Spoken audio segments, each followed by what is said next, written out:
Olá, meus queridos, bom dia, boa tarde, boa noite para todos vocês. Obrigado por tudo, meus queridos, obrigado pela paciência, que você tem dedicado a mim, ao nosso irmão Cláudio Mendes. Nós somos os divulgadores, do Evangelho Eterno, que para muitos ainda é um paradigma, Mas para realmente quem quer estudar a Bíblia, para quem quer entender os escritos bíblicos, isso não é dificuldade nenhuma. Então eu quero te desejar um bem-vindo, a essa família maravilhosa, essa família do Evangelho Eterno. Meus queridos, para você que ainda não me conhece direito, sempre tem pessoas novas chegando no canal, Então o meu nome é Alberto Lírio, e eu cuido, meus queridos, dessa responsabilidade com muito carinho, com muito respeito, aos meus ouvintes, aos meus inscritos, aos irmãos que sempre estão chegando em nosso canal, descobrindo o nosso canal. Então eu quero dedicar a você essa reflexão aqui, esse tutorial, Eu agradeço a Deus pelo nosso irmão Cláudio Mendes, um dos, talvez, não sei, por isso que eu estou falando talvez, mas para mim, o maior divulgador do Evangelho Eterno, nosso irmão Cláudio Mendes, esse homem que eu tive o prazer de conhecer aqui no YouTube, nessa plataforma maravilhosa, que nos deixa transmitir a verdadeira mensagem, os verdadeiros estudos da palavra, baseado no preterismo, na escatologia consumada. Então, eu trato disso com muita responsabilidade, tá, meus queridos? Então, estes ensinamentos, ele é dedicado a melhorar um pouco, a imagem deste evangelho, sabe? Esse evangelho barato, que o sistema religioso nos enfiou de goela ou de garganta adentro por muito tempo. Então, muita gente foi e está prejudicando, a imagem desse algo tão lindo, tão bonito que é o Evangelho Eterno, que teve o seu período, o Evangelho do Reino, que foi pregado por Jesus e pelos seus discípulos. Meu querido, mas deixa eu abrir um parênteses aqui rapidinho.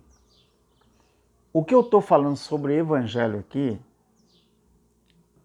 o Evangelho do Reino, o Evangelho da Graça e o Evangelho da incircuncisão, e agora o Evangelho Eterno, não é todos que compreendem isso não, tá, meus queridos? Eu estou falando aqui para quem quer compreender, Então, esses ensinamentos que nós falamos aqui na plataforma, ele é dedicado só para quem quer melhorar um pouco essa imagem que os líderes, alguns líderes, o sistema transformou, num evangelho barato, Eles tentaram ou estão tentando ainda enfiar este evangelho barato, futurista, de garganta dentro das pessoas. Então isso está acontecendo há muito tempo. Então muita gente está prejudicando a imagem de uma coisa que é tão lindo, dessa coisa que é tão bonita, que foi criado pelo próprio Eterno Criador para nos fazer livres posteriormente à sua aparição em Israel, posteriormente à cruz e posteriormente ao ano 70, a grande tribulação. O Evangelho deveria ser lembrado como algo especial que aconteceu em Israel. Tanto o Evangelho do Reino, quanto o Evangelho da incircuncisão. Então, isso, para nós, 2000 anos depois, era para ser lembrado como algo bonito, que veio justamente para que no futuro, como eu vivo o futuro da fala, não era para que as pessoas continuassem a viver um evangelho barato, um evangelho, não é, feio, um evangelho que coloca as pessoas numa situação difícil até mesmo de sair. Porque me lembra muito, quando eu era criança, eu gostava de colocar, né, armadilhas para passarinho, para me pegar passarinho, pegar caça. E um dos mais conhecidos é a arapuca, né? Eu me lembro muito da questão do laço do passarinheiro, né? Que o passarinheiro, ele faz os laços ali para pegar o passarinho. Então, esse evangelho barato que está aí, a Bíblia, eles fizeram como se fosse uma arapuca, onde prende as pessoas na mentira para que as pessoas continuem ali, não é, preso a um sistema que não deveria ser assim. Então, essa imagem, que era uma imagem bonita, criada pelo soberano, pelo nosso Criador, para, eu vou me incluir, para nos fazer livres, para adorá-lo no Espírito. Então muitos fizeram do Evangelho uma prisão. Essa que é a verdade. Onde pessoas morreram escravizadas sem nem mesmo saber ou conhecer o real propósito, o real significado da morte e da ressurreição de Jesus, o Nazareno ali na cruz, ou Jesus de Nazaré. Só que os anos se passaram, eu vim conhecer o preterismo há 10 anos atrás, eu estou com 58 anos, daqui a 2 anos eu estou com 6.0, 60. Mas eu fiquei 45 anos dentro da religião evangélica. Durante 45 anos, eu pertenci à Assembleia de Deus, onde eu subi 3 posições ali, diácono, presbítero e evangelista. E rejeitei o título de pastor, não o dom. Eu rejeitei o título de pastor por 3 ocasiões. A convenção, né?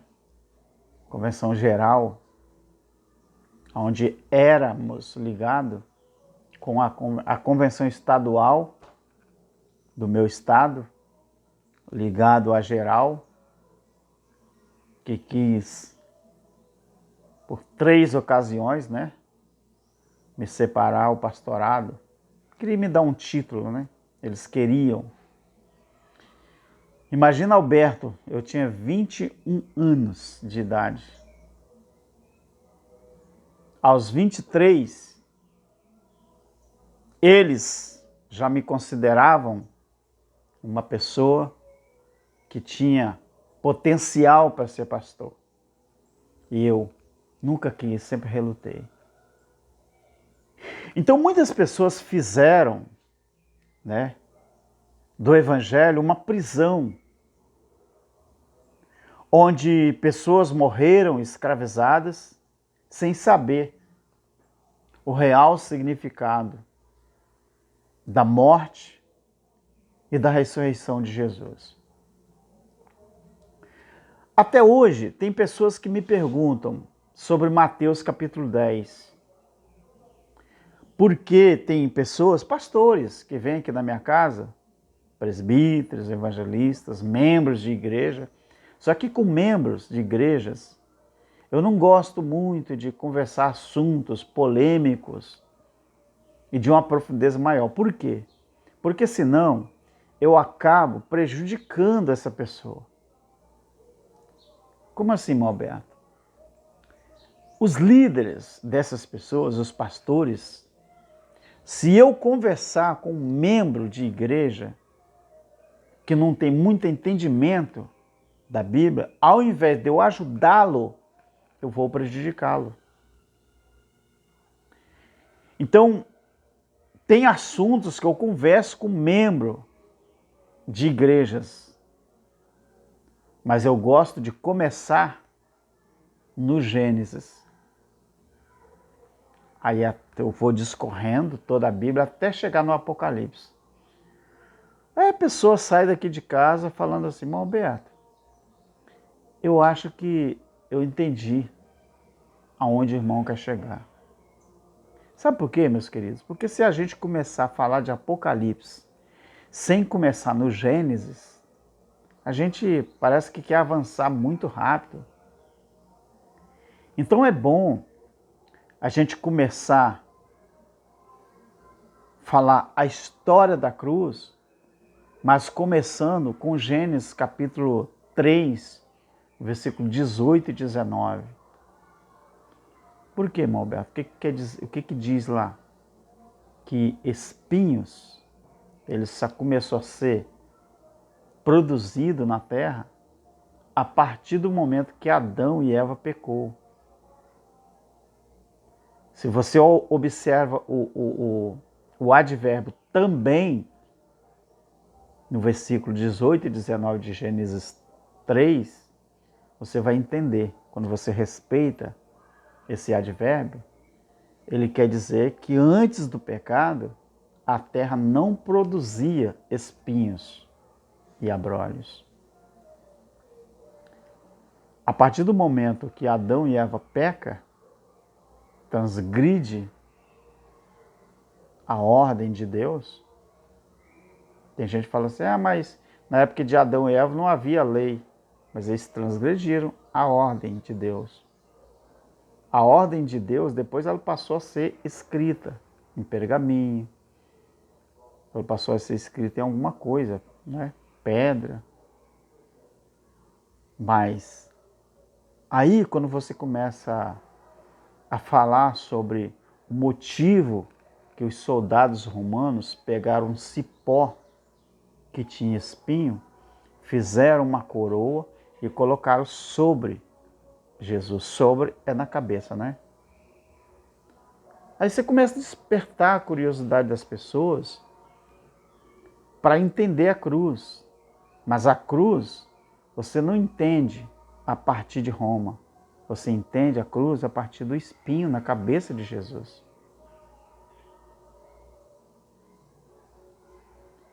A partir do momento que você começa a entender quem fez a coroa de espinho, foi soldados romanos. Mas quem pediu a crucificação foram os judeus. Esse paralelo, né, que muita gente não entende,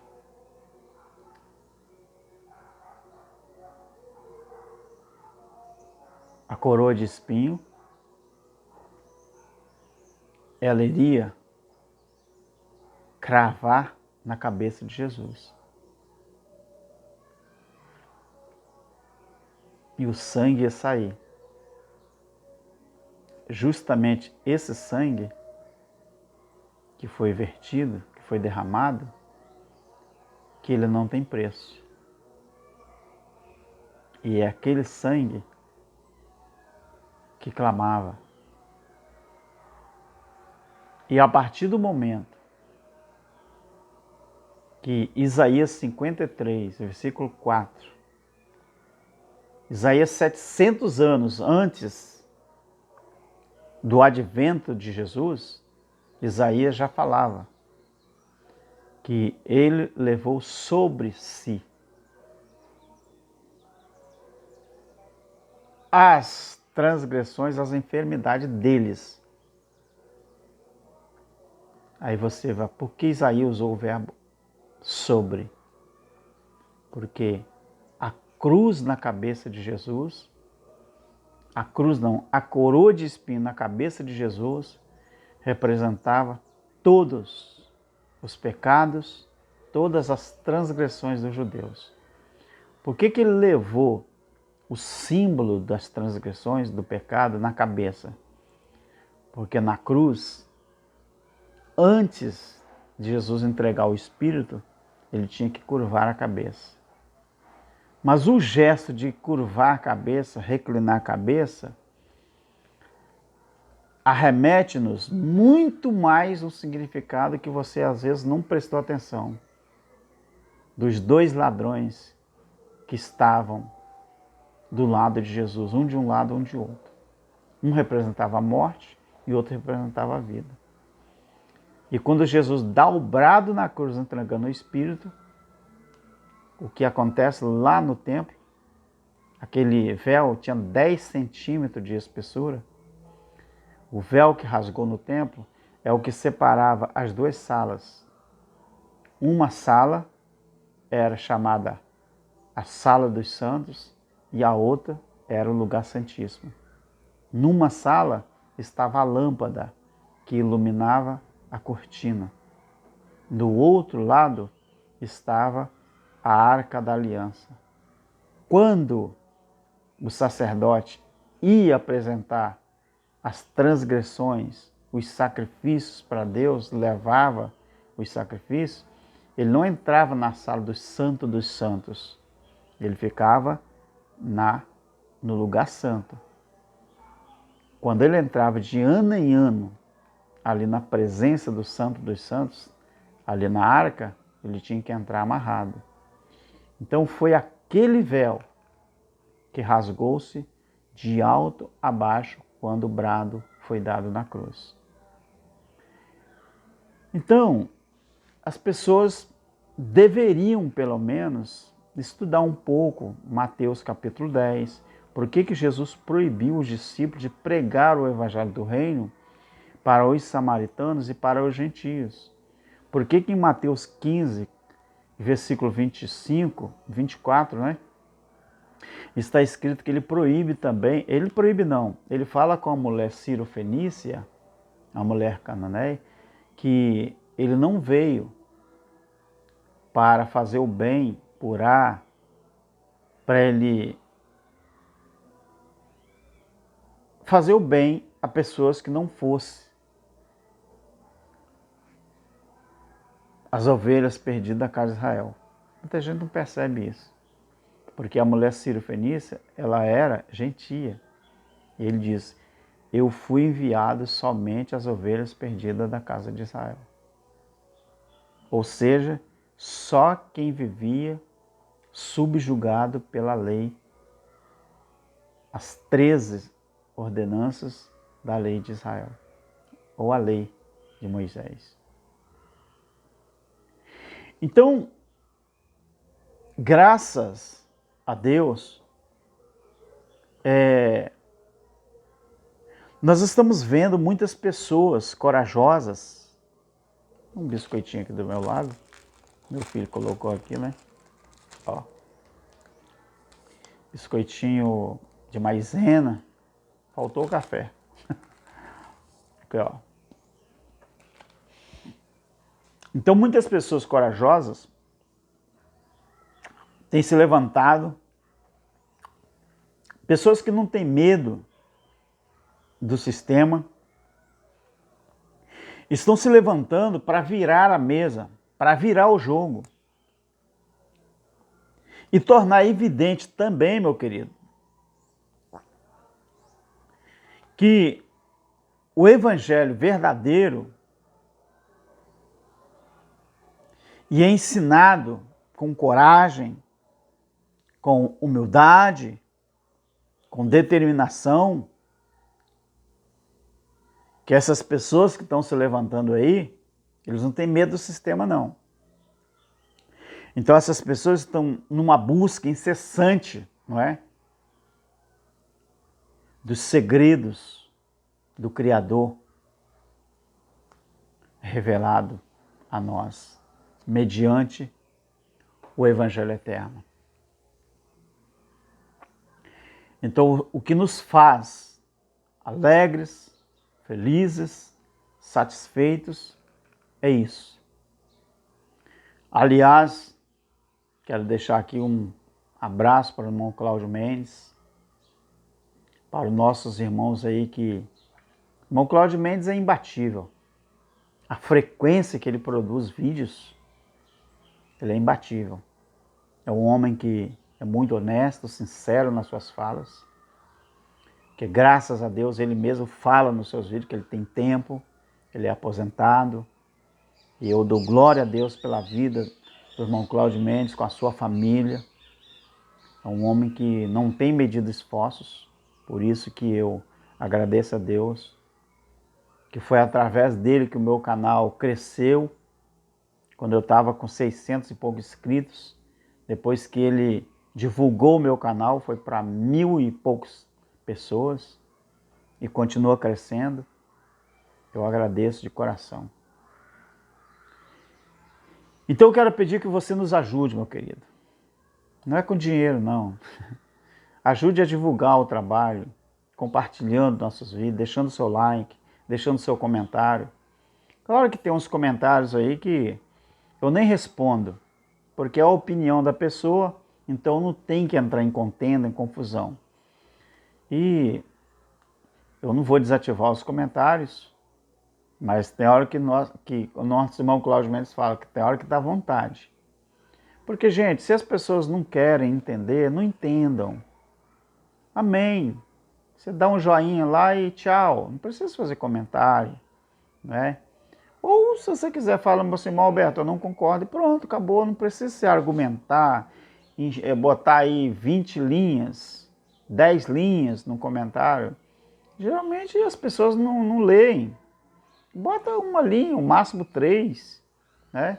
3 linhas lá e a gente vai ler. Mas se você não for de acordo, amém. Isso aqui é só para quem é de acordo. Quem não é de acordo não tem problema. Só de você ter se inscrito em nosso canal e deixando seu like, já estou alegre. Tá bom, meu querido? Muito obrigado.